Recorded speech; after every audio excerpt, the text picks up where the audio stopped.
Eh bien, nous voici dans ce deuxième scénario de dystopie, intitulé Mission New Bird. Mes chers joueurs, vous vous souvenez de quoi de la dernière fois ? On a tué des gens. Alors je vous conseille quand même de le faire, sinon je le fais avec la voix de Maximilien. Alors, c'est Nitro qui va s'y coller. On a engagé Nitro et Al Caput pour accompagner un ambassadeur de Vega. Un type qui parle. Ah, je pensais pas être saoulé sans picoler une seule goutte. Et on avait avec nous Nemo, qui est sympa, Nemo. Elle est cool. Donc, on est parti au réservoir pour pouvoir aller faire une mission diplomatique. La citerne, t'as raison. Je crois de mémoire que Nitro avait un problème de mémoire de nom, ou alors c'était Al Caput, je ne sais plus. Bah, il sait pas lui-même s'il s'appelle Nitro ou Bitume. Oui, c'est vrai. Ou son meilleur ami ne sait plus s'il s'appelle Nitro ou Bitume. Voilà. Merci Maximilien. Et donc, à la citerne, les négociations ont commencé, puis ils nous ont envoyés pour une petite mission à l'extérieur. Simplement, la petite mission, on a eu la sensation qu'ils se foutaient de notre gueule. Bon, Nemo a adopté un bébé là-bas. Bon, un bébé poilu. Lui, il est très en avance pour les cheveux. Et ensuite, on est rentré et on s'est aperçu qu'il y avait l'autre con. Comment il s'appelle, Caput, l'autre con que t'as découpé en morceaux? C'était Jax. Ah, c'est vrai, Jax, il bossait avec des gars de Vega pour récupérer toutes les femmes qui étaient enceintes et rentrer là-haut. Mais on a négocié, donc le gars s'est barré sans rien leur filer. Et on a réussi à massacrer tout le gang de Jack. Et donc, depuis la citerne, ça appartient à mon pote Al Caput. Et il y est bien là-bas. Mais je pense, mon cher Nitro, que vous ne donnez pas justice à ce qu'il s'est passé. Il y a eu une manipulation politique de toute beauté de la part de Monsieur Caput, qui a dit aux autres gangs que le chat n'y était pas. Donc les souris ont dansé métaphoriquement, si vous me permettez l'expression. Et donc ils ont pris son territoire. Et pendant ce temps-là, grâce à un plan de toute beauté, une partie de la troupe est partie dans les terres sauvages. Et pendant ce temps-là, nous avons pu finir les restes. Ah ouais, quand j'ai massacré leur camion pour qu'ils tombent en panne en plein milieu, c'est vrai ça. Je crois que chez vous, on dit « chais », je crois. Méga chais. Non, Vega, chez. En haut. Ça serait gâché. Ça serait gâché, tout à fait. Du coup, mes chers joueurs, pour le début de ce nouveau scénario, un petit mois s'est passé depuis vos dernières aventures. Certains d'entre vous sont occupés d'enfants, d'autres ont obéi aux ordres qu'on leur donnait. Certains sont plus occupés à gérer Martine et Aurore qui se disputent par rapport à qui doit manger, alors que c'est un chef de gang. Bref. Ou un ambassadeur qui s'est rendu compte que Vega c'était quand même très propre comparé en bas. Ah mais non, mais moi j'ai eu des sessions de conversation avec le professeur Stich pour me convaincre que je n'étais pas un demi-autochtone. C'est vrai. Parce que si mon matériel génétique vient d'en bas, ça veut dire que je suis à moitié terrien. Et oui. Alors que je pensais être un homme de la Lune, c'est ça. Totalement. Mais peut-être tête de lune et pied de terre, voilà. C'est possible. Mais oui, mais ce serait terrible. On m'aurait menti toute ma vie. Peut-être pas. En tous les cas, il s'est passé donc ce petit mois et pour nos chers auditeurs, j'aimerais que mes chers joueurs vous décriviez un petit peu les rêves de vos personnages, parce que c'est vrai que l'aventure est un peu venue à eux la dernière fois, mais là plus, qu'est-ce qui motive vos personnages? Qu'est-ce qu'ils rêveraient d'avoir? Ou d'être, évidemment. Je ne sais pas qui veut démarrer à décrire son objectif ultime. Alors, Bartabé, donc je dois faire un rappel de qui je suis. Bartabé, soldat de Vega. Voilà, donc tout le monde s'en souvient un peu. Évidemment, mon rêve n'est pas de suivre à la trace mon ami Maximilien, d'obéir un petit peu à ses faits et gestes, mais plutôt d'accomplir un acte de grande importance, grandiose, fidèle au nom que je porte, Bartabé Hidao. De tuer et de combattre des choses qui font peur et dont les gens auraient peur. Au final, un rêve qui ne s'arrête jamais, finalement. La guerre, c'est la vie. Effectivement, on est sur un truc pas mal. On va peut-être passer à Nemo. Donc moi je suis Laura qui joue donc Nemo. Nemo, son rêve c'est des enfants. Elle veut des enfants, c'est une androïde éveillée et c'est ça qui a fait qu'elle s'est éveillée. Il y a rien d'autre à ajouter, c'est point. Ah oui, non, si, et du coup elle pense que pour avoir plein d'enfants, le mieux est de devenir citoyenne de Vega. Donc son rêve est de devenir citoyenne de Vega pour avoir plein d'enfants. Et ben voilà, c'est quand même un peu mieux. On y va pour Nitro, je crois. Sylvain, alias Nitro, qui, depuis qu'il existe, il a un seul truc qu'il adore, c'est tout ce qui est mécanique. Il adore tout ce qui pour se déplacer. Et en ayant les deux pieds dans la merde, il garde les yeux vers le ciel, parce que son rêve, c'est d'avoir une navette spatiale, de faire les liaisons entre la Lune, Mars, et même, s'il pouvait aller plus loin, ça serait vraiment le pied, quoi. Donc, les yeux vers le ciel, même s'il a les deux pieds dans la merde. Donc on a un tueur qui veut pas s'arrêter, une nourrice qui veut avoir plein d'enfants à Vega, littéralement un homme qui veut aller dans l'espace et littéralement voyager dans l'espace, et Al Caput. Alors qu'est-ce qu'il aimerait être lui? Bah du coup, donc Nathan, alias Al Caput. Nitro, les deux pieds dans la merde, c'est quand même la fosse, tu vois. Et donc Al Caput, en tant que chef d'un gang, d'une mafia, veut encore aller plus loin et pousser son objectif encore plus loin que ça en voulant hisser la fosse justement à un rang tel que justement les gens d'en haut de Vega par exemple, dès qu'ils regardent en bas d'un air dédaigneux, se disent ah, c'est bizarre, c'est plus beau que chez nous. Donc tu aimerais que la fosse ne soit plus une fosse, mais carrément peut-être une tour, un truc qui dépasse Vega en termes de... Même pas que en termes de hauteur, en termes de rayonnement et de splendeur. D'accord, ok. On est sur un rêve très modeste finalement aussi. Et enfin, on va finir par le meilleur, le merveilleux, le splendide, le parfait Maximilien, après Mais tout. oui, une œuvre d'art génétique, osons le dire, effectivement. Donc je suis Maximilien von Rockefeller. Moi, vous savez, mon rêve dans la vie que j'ai commencé à accomplir, c'est de marcher sur les traces de mon aïeul, Archibald von Rockefeller, premier du nom. Alors malheureusement, il s'est perdu dans les terres sauvages et il est mort. Mais c'était un aventurier célèbre. Bon, mon père, Archibald von Rockefeller II, qui vit depuis très très longtemps grâce à des technologies, lui il est plutôt du côté financier, mais ce n'est pas lui que j'essaye d'émuler, c'est mon grand frère qui essaye de faire ça. Moi j'essaye vraiment de retrouver ce côté aventurier que je pense que les hommes d'en haut ont un peu perdu. Et c'est pour ça que j'essaie de retrouver contact finalement avec nos racines terrestres. Bien que nous nous en sommes éloignés, nous sommes devenus meilleurs, plus performants, plus beaux, mais finalement ce sont un peu nos cousins. Et après ce magnifique discours humaniste légèrement autocentré... Bah écoutez, j'ai vu la dernière fois comment les autres traitent les pauvres. Moi, je ne suis pas pauvrophobe. Il est vrai, tu es moins injuste que certains d'autres dedans. Effectivement, c'est vrai que tu es un peu plus ouvert et un peu plus juste. Mais un peu plus malaisant quand même. Un poquito. Ou certains diraient aussi, pas malaisant, mais insupportable. Mais Pénible. effectivement. Tu peux donner envie à certains de partir sur les tympans crevés pour avoir un peu de paix. Exactement. Bref, donc après ces rêves que vous avez décrits chacun, peut-être même presque que vous avez eu réellement en rêve, voilà, c'est possible, parce qu'on peut avoir une inspiration, mais aussi un truc de rêve.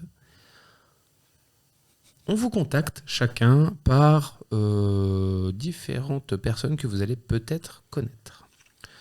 Et je vais commencer par ceux qui sont en haut, parce qu'ils sont deux et c'est plus rapide. Vous avez une dévouée. Donc je vous rappelle, dévouée, c'est aussi haut que toi, Maximilien, en termes de statut, donc c'est plutôt bien. Par contre, c'est pas quelqu'un qui vient de Jericho, c'est une citoyenne de Vega qui s'appelle Pandore.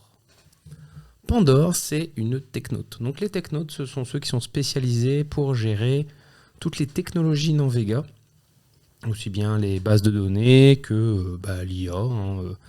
Parce que même si Vega, ils sont assez prudents sur les machines, ils en ont quand même besoin. Ah mais oui, je me souviens, je l'ai croisé lors d'un petit symposium sur la technologie. C'était franchement, bon, je n'ai rien compris, mais c'était tout de même formidable. Voilà. Il y a du beau monde. Effectivement. Et en fait, elle cherche à monter une équipe qui connaît déjà un petit peu les gens d'en bas et notamment vers la citerne, puisque son expédition va partir de ce coin-là. Et donc, elle a fait jouer ses relations, ses contacts, et elle est tombée sur la dernière mission que vous avez faite à la citerne. Et elle vous a... Alors, toi, elle t'a presque réquisitionné, Bartabé. Oui, parce que souvent, quand t'es plus haut niveau, en fait, c'est comme lui. C'est-à-dire que quand il te dit, bon, tu viens et tu me fais ma sécurité, il t'apprécie, mais en vrai, t'as pas le choix. C'est comme ça. C'est dur, la vie de larbin. Oui, mais c'est pour Vega.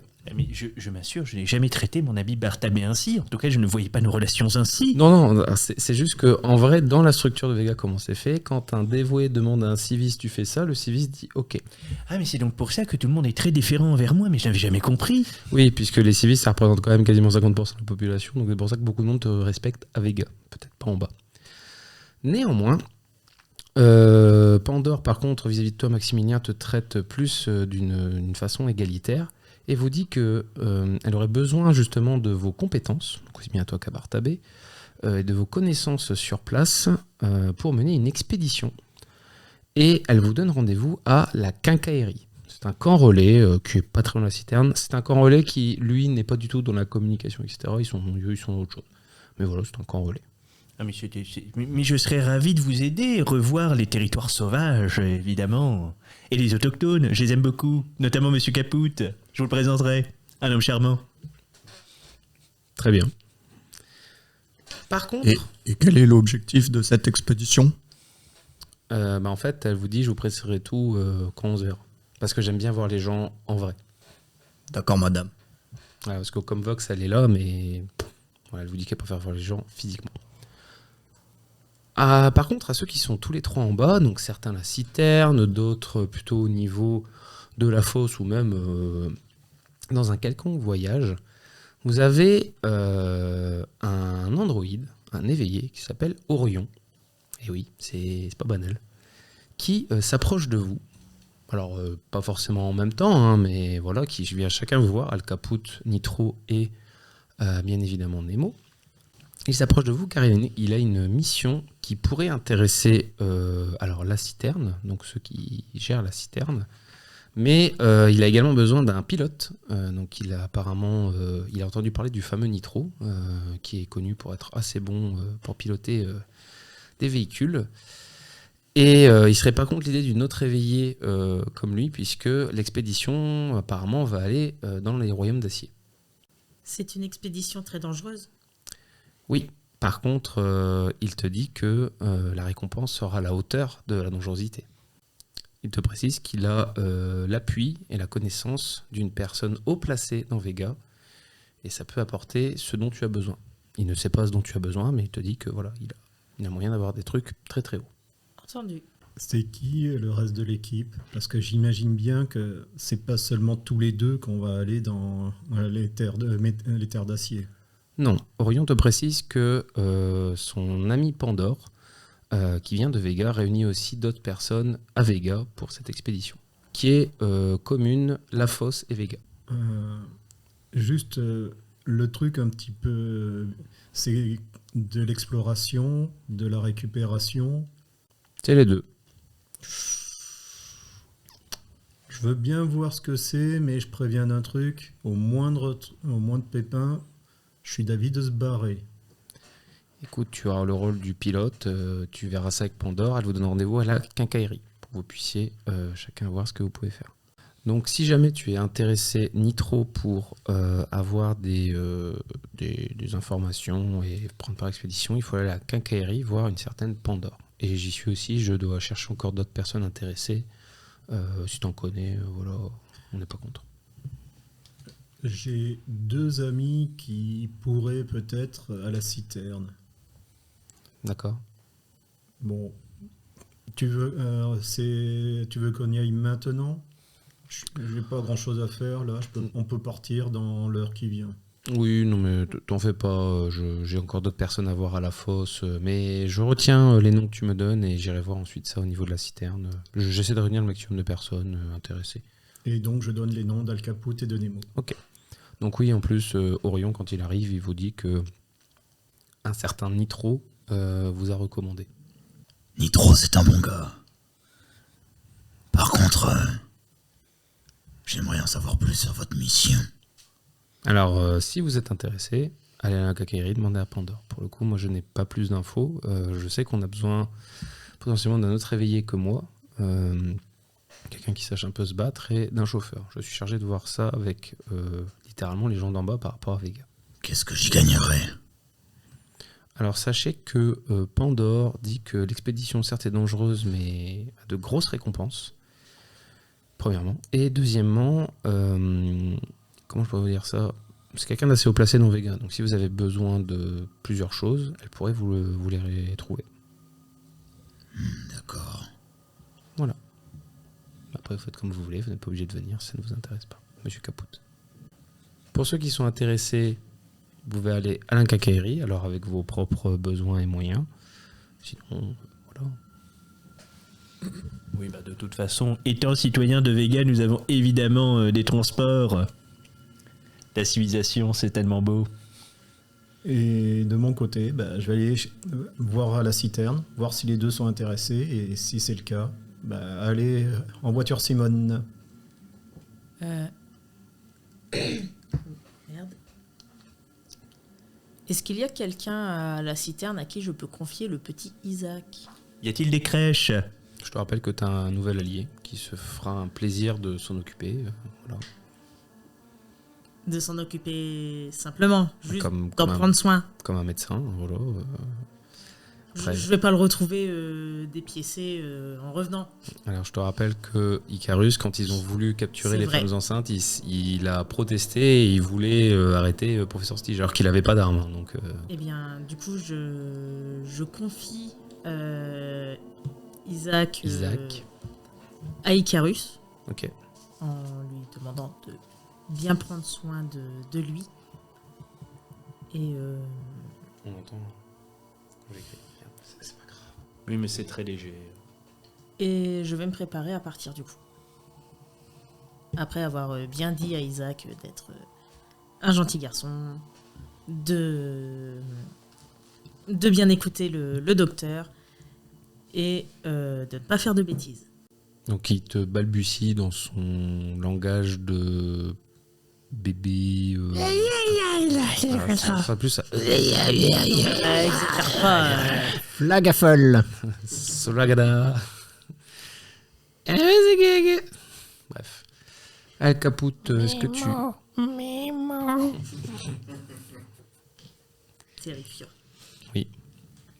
Alors Al Caput, qu'est-ce qu'il fait? Le Caput, il y va. Parce que bon, si mon ami Nitro m'a recommandé, il faut que j'y aille aussi, quoi. Effectivement. Et dans l'idée, je t'ai dit tout de même le truc, c'est qu'il m'a évoqué que c'était exploration et récupération. On peut toujours récupérer des trucs sympas. Vous allez tous pouvoir me faire un petit jet si vous souhaitez pour savoir en fait ce Orion et cette Pandore qui qu'est quoi qu'est-ce quoi. Donc chacun, vous allez pouvoir me faire un jet forcément d'intellect puisque c'est par rapport à ce que vous connaissez. Ça peut être aussi au rein si vous posez des questions aux personnes que vous connaissez. Pour ceux qui ont des réseaux humains, vous pouvez également les activer si ça vous dit quelque chose. Ou réseau humain mais spécifique. Pour les deux de Vega, c'est de la haute sphère. Pour ceux d'en bas, ce sera plutôt homme, sphère homme. Voilà. Alors, Ceux qui c'est veulent quoi, au niveau des règles, l'impact de la sphère sur le jet? Ça donne des dés en plus quand c'est utilisé dans cette affaire-là. Par exemple, toi, tu as 2 en haute sphère, donc tu as un dé en plus pour tout ce qui a trait à la haute société de Vega et Jericho. Alors, pourquoi 2, ça donne 1 dé? En fait, C'est 0, divisé ça par donne 0 et 1, ça donne rien. 2 et 3, ça donne 1 dé. 4 et 5, ça donne 2 Très dés. bien, merci Et à beaucoup. partir de 6, ça donne 3 dés. Voilà. Tu as donné la réponse à la question que j'avais posée. J'ai 3 en sphère homme, donc ça rajoute un dé. tout à fait. Et donc, c'est intellect et lié à quelle compétence? Alors, ce sera lié soit par rapport, si vous allez demander des choses, ce sera plutôt dans l'aspect, je sais pas, persuasion, séduction, ça dépend comment vous cherchez à voir vos trucs. Pour ceux d'en bas, ce sera plutôt dans cité, ceux d'en haut aussi, par rapport à cité, ou éventuellement commerce, c'est-à-dire si vous vous approchez des réseaux de marchandises pour échanger des informations, quoi. Genre vous donnez une info et on vous en donne une autre. Eh bien, moi, j'aurais essayé de tirer les vers du nez à cette fameuse Aurore, n'est-ce pas? Donc, aura persuasion. Ok, oui, tu peux demander à Aurore, effectivement. Je vais Aurore faire qui est, du coup, commerce. à la citerne. Non, Aurore, Pandore, pardon. Ah oui, Pandore. Pandore, oui, pas- Donc tu demandes à Pandore qui elle est, c'est ça? Non, les infos qu'on doit avoir, parce que tu l'as dit qu'on peut y aller plutôt par la persuasion. Non, en fait, là, c'est plutôt, si vous voulez, des infos sur Pandore et Orion avant la rencontre. Ah, dans ce cas-là, moi je vais interroger effectivement les cercles. Je suis un socialite, n'est-ce pas, de Vega et de Jericho. Donc ce sera plutôt cité, alors, dans ce cas. Puisque tu cherches à aller voir dans les sphères de cité. Mais vu que je leur parle, c'est pas persuasion. Non, là, en fait, tu cherches qui est la bonne personne, parce que persuader quelqu'un de te le dire, ça va être plutôt facile. Mais Mhm. sauf si tu vas avoir un personnage précis. Le MJ a vu clair dans mon plan. Non, mais par exemple, si tu vas aller voir Professeur Stige pour lui tirer vers du nez, là, ce sera plutôt ça. Non, mais du coup, je vais faire le jet avec cité. On va se mettre un petit peu de difficulté. Alors, il n'y a pas de succès à proprement parler. Plus vous avez de succès, plus vous avez d'infos. Voilà. T'as dit que... Pardon, excuse-moi.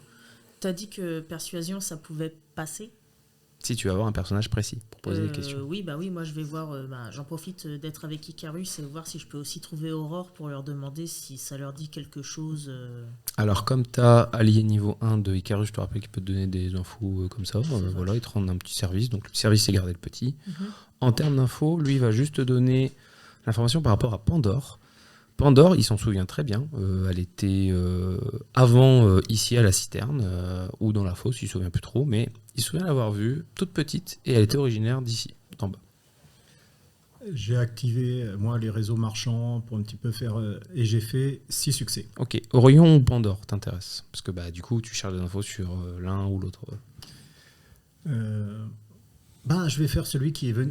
Qui est venu te voir. Qui est venu me voir. quoi. D'accord. Donc Orion est un éveillé qui est plutôt connu, assez réputé en vrai.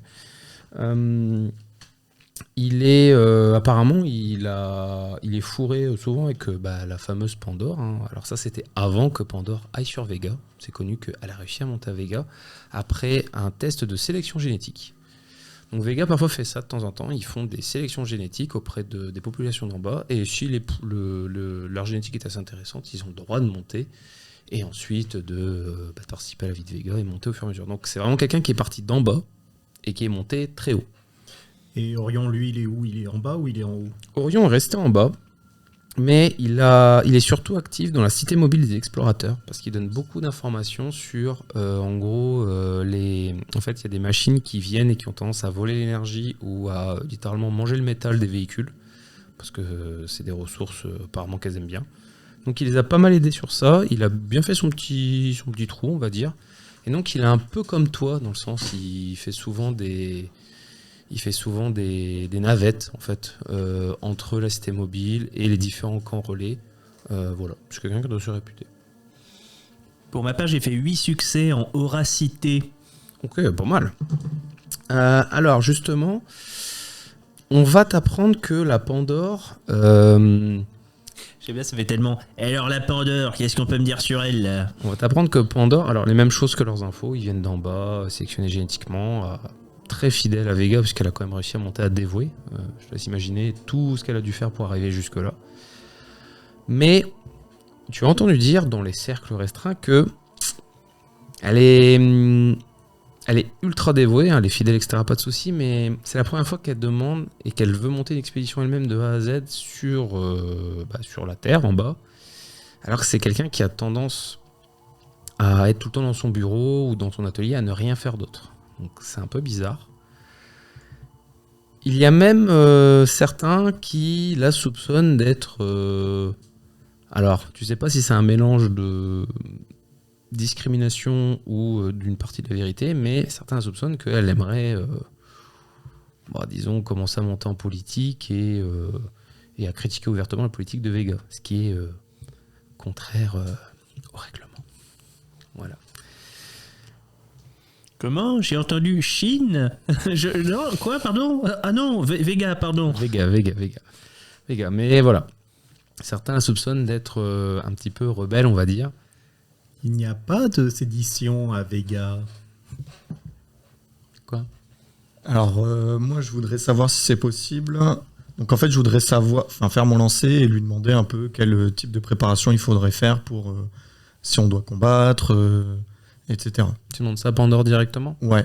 Ok. Je fais un lancer intellect et puissance. Pas besoin, parce que tu vas lui demander poliment, je suppose, comme Ouais. tu apprends dans le protocole. Ok. Elle te dit simplement, équipez-vous pour nous défendre. Je vous ai choisi parce que vous êtes... j'ai entendu dire que vous étiez l'un des meilleurs. Je vous fais confiance pour prendre le meilleur matériel pour la sécurité de l'expédition. Ok. Ne vous occupez pas du reste, de transport, de machin, de nourriture, c'est moi qui m'en charge. Bien, madame. Voilà. J'imagine bien Bartamé qui va en intellect puissance. Dis-moi tout. J'ai envie de savoir. Dis-le-moi. Est-ce qu'on va voir du sang? Ouais, donc du coup, Al-Caput, il a fait un petit jet d'aura persuasion. Mhm. Vu qu'il a battu Jax, il va se renseigner auprès des autres membres, des autres chefs de gang, Ok. pour justement en connaître un peu plus sur Orion. Sur Orion. Ok. Et j'ai fait 5 réussites. 5 succès, donc t'as fait un peu mieux que Mister Nitro. Alors, donc t'as les mêmes infos que Nitro par rapport à Orion. T'avais fait 6? Tu m'avais dit 3? 6. Je confirme, j'ai entendu 6. Ah putain, j'ai entendu 3. Bon bah du coup, désolé, donc tu vas avoir un peu plus d'infos, Nitro. Désolé. Concernant Orion, certains dans la fosse, il fallait faire au moins 4-5 succès pour avoir ce genre d'informations, l'ont vu. Alors, les machines dorment pas forcément, mais se reposent quand même, parce que sinon ça dépense d'énergie utilement. L'ont vu parfois se lever tout seul et avancer, faire des trucs dans la fosse automatiquement. Mais il avait un petit peu... comment je pourrais vous dire ça? Il a un petit peu ses yeux... Enfin, pas ses yeux, mais en gros, il avait une partie de sa tête, on va dire, qui n'était pas activée. C'est-à-dire que il bougeait tout seul comme un robot, mais il n'y avait pas sa tête d'activer. Et certains ont trouvé ça un peu bizarre. Parce que bon, des éveillés, il y en a quelques-uns à la fosse, certains cachés, d'autres non. Et ils font pas ça. Un peu comme une espèce de somnambulisme pour robots. C'est un peu ça. C'est-à-dire, certains pensent que c'est ça, d'autres pensent que, en fait, la nuit, il veut faire des choses, et pour pas perdre trop d'énergie, il désactive certaines fonctions pour faire des trucs automatiquement. Parce qu'en fait, ce qu'il faisait, souvent, il prenait des matériaux, il les rassemblait. Ou alors, théorie du complot, il est contrôlé à distance. Peut-être, mais voilà. Ça, c'est les infos que vous avez, mais un peu obscures. C'est-à-dire, c'est des rumeurs, des bruits de couloir, des machins. Tu sais, le fameux oh ouais, j'ai entendu mon cousin, mais qui était à une soirée avec un pote qui connaissait Bidule, qu'il l'avait vu faire ça. Tu vois. Je crois que vous avez tous fait vos infos. À vous de voir si vous souhaitez faire des préparatifs. Oui, alors du coup, mais non, mais 5-6, du coup, tu as les mêmes infos que Al-Caput. Parce que je pensais que tu avais 3 et lui 5, mais comme vous avez 5 et 6, vous avez les mêmes infos tous les deux, vous avez ces petites rumeurs en plus. À vous de voir si vous souhaitez faire des préparatifs, mes chers joueurs, si vous souhaitez, je sais pas, me préparer certains matos supplémentaires, si, je sais pas, vous avez des trucs à faire avant de partir. Genre, il y en a une qui a déposé son gamin, je sais pas s'il y en a un autre qui doit... Bah, le Caput, il va quand même informer son gang. Ok. C'est normal. Et du coup, il va faire en sorte que la citerne soit protégée. Et du coup, indirectement, que la fosse également soit protégée si jamais. Ok.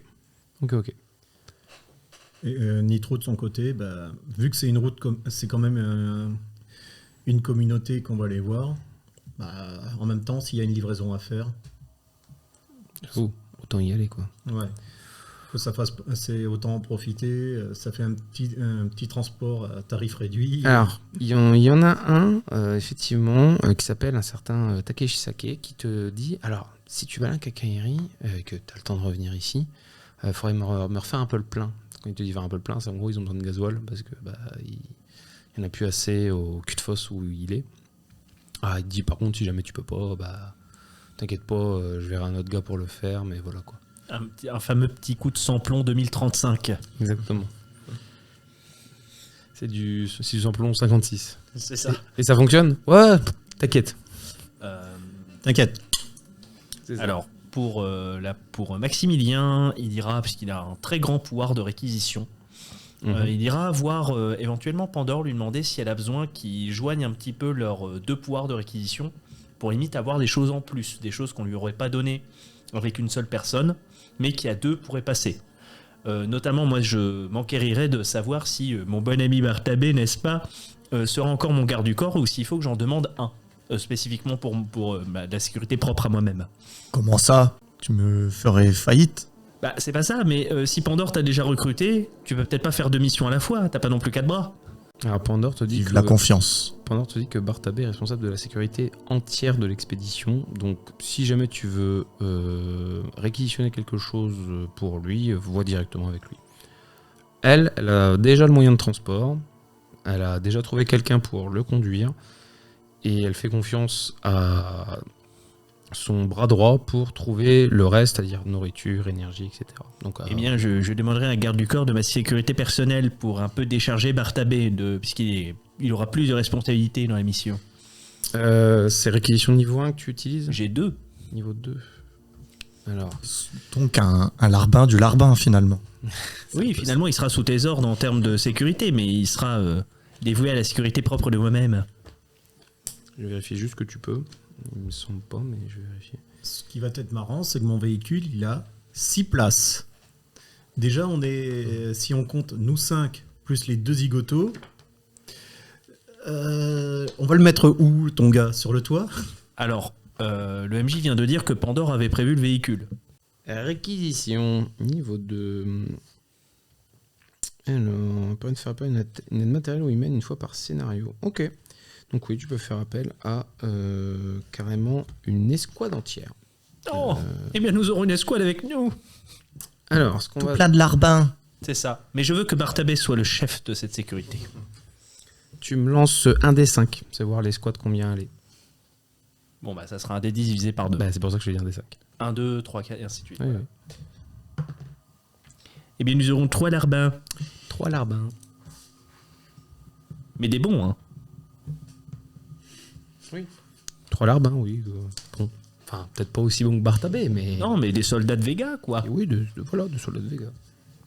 On ne demande pas non plus des exosquelettes, mais... Alors attends, j'invente leur prénom et on y est. Riri, Fifi et Loulou. Bah, c'est exactement ça, mais ce sera Rick, Philandra, non, parce qu'il faut aussi de la... Hein, Ah oui, moi je veux de la soldate de Vega. et Lumos. Non, Les loups. Lou, c'est Loomis. comme la BD, Lou. Ouais. Non, Lumos, c'est bien. Voilà, donc tu as Lumos, Rick et Philandra qui seront chargés de t'escorter. Voilà. Eh bien, je garderai Philandra avec moi et je refilerai Rick et Lumos à Bartabé. Et les 3 sont très fiers de s'occuper de vous, monsieur l'ambassadeur. Ils sont très contents parce que c'est leur première mission. Ah bah écoutez, je suis ravi de vous avoir avec nous. J'espère vous faire découvrir le goût de l'aventure. On a tellement hâte. Ah, vous verrez, la dernière fois, ça s'est très bien passé. Bref, vous vous rendez chacun donc avec vos moyens, certains avec le véhicule de Nitro, d'autres en jouant un peu de leur relation pour avoir voilà, un petit vaisseau simple aller pour aller jusqu'au promontoire. Et donc c'est à quelques kilomètres de la fosse, vers le camp relais, mais pas tout à fait, qui a cet établissement qui s'appelle la Quincaillerie. La Quincaillerie, c'est tenu par des originaux un peu rustres, qui se spécialisent dans le commerce de breloques et du fameux gazole, un des meilleurs torboyons de la région, qui peut servir aussi bien de carburant que de trucs pour oublier ce qu'on vient de voir. Lorsque vous arrivez, il y a quand même une vingtaine d'individus qui vivent sur place, donc moins que la citerne, mais bon, quand même pas mal. C'est surveillé par plusieurs drones et des chiens mécaniques. Oui, alors voilà, imaginez les wouf wouf, mais mécaniques, j'en ai pas trouvé malheureusement.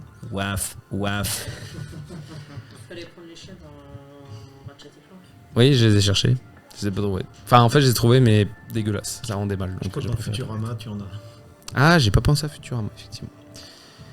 Et il y a également un véhicule scarabée devant. Les véhicules scarabées, c'est des espèces de gros trucs, voilà, avec un canon qu'ils ont gentiment appelé le canon boum boum.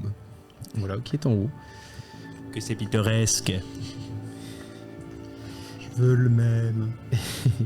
Lorsque vous arrivez, les canidés mécaniques se rapprochent de vous, mais ne font pas mine de vous sentir, juste se rapprochent. Voilà.